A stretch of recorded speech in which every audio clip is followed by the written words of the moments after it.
जय श्री बालाजी महाराज। श्री शिवाय नमस्तुभ्यम। ईश्वर की कृपा आप सब पर बनी रहे। सिंह राशि फरवरी 2024। जानते हैं क्या कुछ लिखा है समय ने सिंह राशि से जुड़े जातकों के लिए इस फरवरी 2024 में। फरवरी का ये महीना आपके लिए धार्मिक कुछ उपलब्धियां लेकर आया, यानी कि आपके मन मस्तिष्क में धर्म कर्म में नए विचार आएंगे और उन्हें पूरा करने की आप कोशिश भी करेंगे। लंबी धार्मिक यात्राएं भी होंगी और तीर्थाटन में आपके मन को शांति का एहसास भी होगा। परिजनों के साथ किसी अच्छे स्थान पर जाने की यात्रा आप करेंगे। आपका मन बड़ी प्रसन्नता का अनुभव करेगा। करियर में भी अच्छी सफलता मिलने के चांस हैं। उसके लिए आपको थोड़ी सी ज़्यादा कोशिश करनी पड़ सकती है। विद्यार्थियों के बारे में बात करें तो समय मिला जुला रहने वाला है। पारिवारिक जीवन के उतार चढ़ाव रहेगा। धन को लेकर उतार चढ़ाव की स्थिति बनी रहेगी। विदेश जाने का अगर मन है तो उसमें भी सफलता हासिल होने के योग है। आइए विस्तार में बात करें आपके कार्य क्षेत्र के बारे में। करियर की दृष्टि से ये फरवरी 2024 शुरुआत में कुछ नई चुनौतियां लेकर आएगा। नौकरी करने वाले जातकों की बात करें तो दशम भाग में स्वामी शुक्र महाराज आपके अष्टम भाग में यानी पंचम भाग में महीने की शुरुआत में मंगल के साथ उपस्थित रहेंगे, जिससे नौकरी में बदलाव के प्रबल योग बनेंगे। यदि आप नौकरी प्राप्ति की दिशा में प्रयास कर रहे हैं तो आपको सफलता मिलेगी। ट्रांसफर चाह रहे हैं, दूसरी नौकरी चाह रहे हैं तो छठे भाग में सूर्य और बुध की उपस्थिति होने के कारण आप अपनी नौकरी में अपने दिमाग का पूरा इस्तेमाल करेंगे और अपनी बदौलत अच्छी सफलता भी हासिल करेंगे। महीने के उत्तरार्ध में मंगल और शुक्र आपके छठे भाग में रहेंगे तो विरोधी भी उत्पन्न हो सकते हैं, आपको परेशान करने की कोशिश कर सकते हैं। हालांकि इनसे आपको परेशान होने की आवश्यकता ही नहीं है। अपना काम करते रहना है, केवल अपने काम पर फोकस करना है।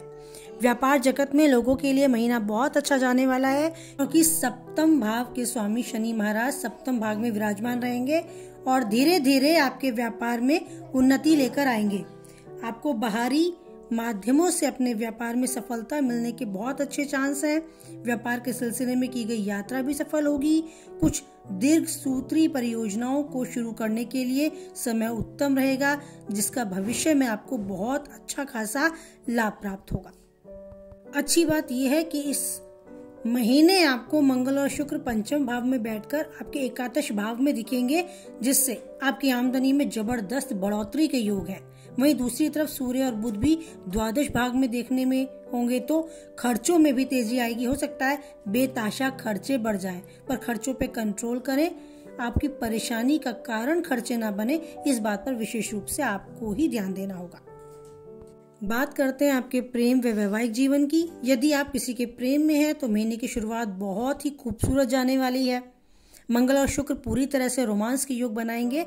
आपके दिल में रोमानी एक फीलिंग, एक महसूस आप करेंगे। रोमानी मूड में आप आएंगे और कलात्मक दृष्टि से भी प्रियतम के दिल में उतरने की पूरी कला में निपुण होने के कारण आप बहुत अच्छा समय उनके साथ बिताएंगे।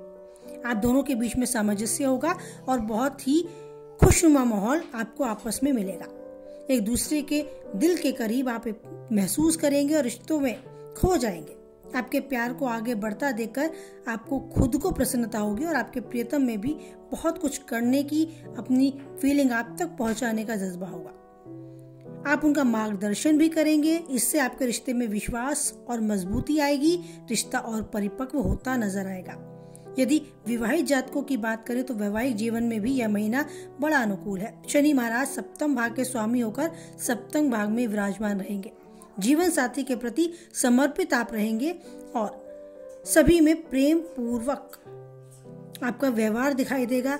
आप मान कर चलें, इस समय आपको बहुत ही बेहतर समय देगा अपने वैवाहिक जीवन, अपने जीवन साथी के साथ समय बिताने के लिए।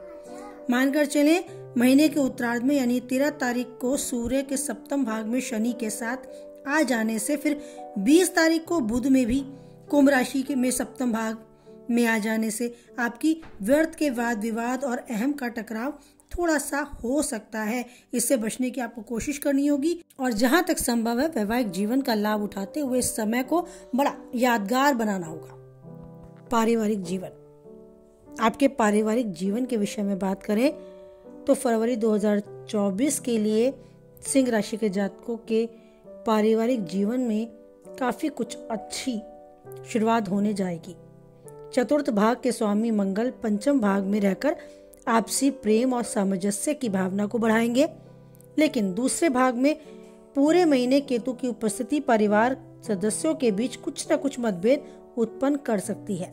आपकी वाणी में कुछ ऐसे शब्द निकल सकते हैं जिनका एक से अधिक अर्थ निकाला जा सके, बात का बतंगड़ बनाया जा सके, जिससे कुटुंब के लोगों में आपसी तनातनी या अलगाव की संभावनाएं बन सके। उसको दूर करने के लिए थोड़ा धैर्य आपको दिखाना होगा अपनी ओर से। राहु के अष्टम भाग में विराजमान होने से घर के वरिष्ठ वर्ग, हो सकता है माताजी पिताजी, कोई भी घर का जो बड़ा है, उसके स्वास्थ्य की समस्याओं का सामना आपको करना पड़ सकता है। इसीलिए उनके स्वास्थ्य को लेकर काफी सचेत रहें, ध्यान रखें। घर में भाई बहन या छोटों से पूरा सहयोग मिलेगा और उनसे आपका रिश्ता प्रेमवत चलता रहेगा। बात करें आपके स्वास्थ्य की, तो आपको स्वास्थ्य के प्रति सचेत रहने की आवश्यकता है। थोड़े मिले जुले परिणाम आपको इस महीने अपने स्वास्थ्य के दृष्टिकोण से देखने को मिलेंगे। छठे भाग में सूर्य और बुध की उपस्थिति होने के कारण शारीरिक समस्याएं जन्म ले सकती हैं, लेकिन अपने आप ही चली भी जाएंगी, आपको ज्यादा परेशान नहीं करेंगी, ये भी तय है। मंगल और शुक्र भी छठे भाग में आ जाने के कारण शारीरिक समस्याओं में आपको चिंता भी दे सकते हैं, लेकिन धीरे धीरे वो भी दूर होती जाएंगी। दूसरे, राहु के अष्टम भाग में उपस्थित होने के कारण कुछ ऐसी समस्याएं सामने आ सकती हैं जिनको एकदम से समझ पाना मुश्किल होगा। उसमें आपको अपनी स्वास्थ्य समस्याओं को, चुनौतियों का सामना करना पड़ेगा। कुछ दर्द, बॉडी में कोई पेन आपको महसूस होगा, उसके निवारण के लिए तो कदम उठाना ही पड़ेगा। बृहस्पति महाराज नवम भाग में बैठकर आपकी राशि में दृश्य डालेंगे। इससे स्वास्थ्य समस्याओं को दूर करने में आपको आसानी होगी। आप अपने स्वास्थ्य को लेकर थोड़े सजग रहेंगे तो सफलता आपके कदम चूमेगी, आपका स्वास्थ्य उत्तम बना रहेगा। स्वास्थ्य के प्रति सचेत रहना ही चाहिए। स्वास्थ्य है तो सब कुछ है। ईश्वर आपको अच्छा स्वास्थ्य दे, जीवन में तरक्की दे, जो चाहते हैं वही पाए, उन्नति के शिखर तक बढ़ते जाए। इसी कामना के साथ वाणी को विराम देते हैं। उतार चढ़ाव से निकलकर आप यूं ही जीवन में हर तरीके से अच्छे से अपने जीवन को जीते रहें। ईश्वर पर बनाए रखें अटूट विश्वास, क्योंकि याद रखें, कोई हो या ना हो, ईश्वर होते हैं हमेशा हमारे साथ। बोलिए जय बालाजी महाराज, जय माता दी।